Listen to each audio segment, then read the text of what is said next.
স্বাগতম জনাইছোঁ আৰু মই আজি বনাবলৈ লৈছোঁ এটা অন্য ৰেচিপি। এইটো হৈছে চাউলৰ গুড়িৰ ইডলি। চাউলৰ গুড়িৰ ইডলি বনাবলৈ মই কি লৈছোঁ, এইখিনি চাউলৰ গুড়ি মই ভাজি লৈছোঁ আৰু গুড় লৈছোঁ, এইখিনি ঘি লাগিব, কাজু কেইটামান লৈছোঁ, ইডলি ষ্টেণ্ডত বনাম মই। সৰিয়হৰ তেল এইখিনি মই ইয়াত লাগি নথকাৰ কাৰণে দি দিম আৰু গাখীৰ লাগিব। গাখীৰখিনি মই গেছত অকণমান সময় গৰম হ'ব। ইয়াত মই তেল অকণমান দি পেলাই এনেকুৱা কৰি লাগি নধৰাৰ কাৰণে দি দিছোঁ। গোটেইখিনি তেল এনেকৈ দি দিম। গুড়খিনি মই ইয়াত এড কৰি দিছোঁ। ঘি দিম, 1 চামুচমান ঘি দি ল'ম।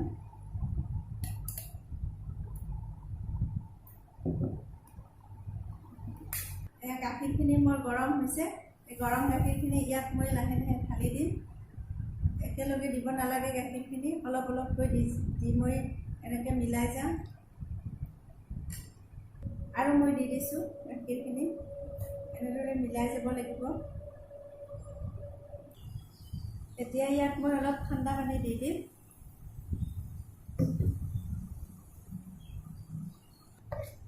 এইখিনি হৈ গৈছে। এতিয়া মই এইখিনি ইয়াত 5 মিনিট সময় ঢাকি ৰাখিম। 5 মিনিট পিছত মই ঢাকনিখন গুচাই লৈছোঁ আৰু এতিয়া এইখিনি মই এবাৰ চাম অলপ।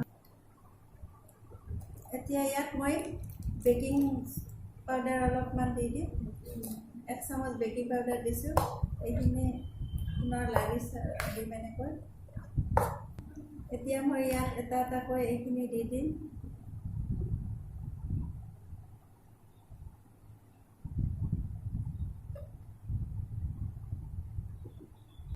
আৰু ইয়াত মই কাজু এনেদৰে এড কৰি দিম। একোটা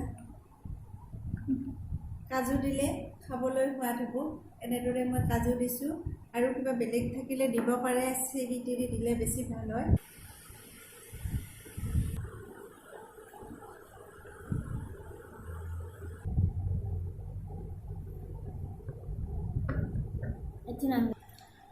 এটা পাত্ৰত মই পানী উতলিব দিছোঁ আৰু এইখিনি মই এতিয়া ইয়াত মই দি দিছোঁ ইডলি ষ্টেণ্ডটো আৰু ইয়াত এইখন মই ঢাকনিৰে 5-6 মিনিটমান সময় ঢাকি ৰাখিছোঁ। 5 মিনিট হৈ গ'ল। এতিয়া মই এবাৰ এইখিনি চেক কৰি চাম।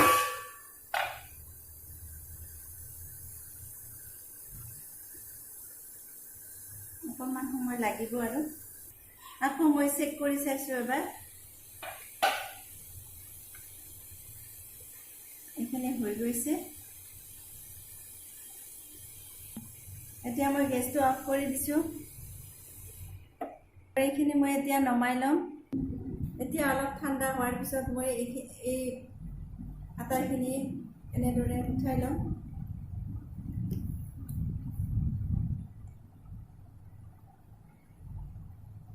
মই আটাখিনি ইয়াত নমাই লৈছোঁ আৰু এইখিনি এতিয়া গাখীৰ চেনেৰে ধুনীয়াকৈ খাব পৰা হৈছে। আমি খাব পাৰোঁ এইখিনি।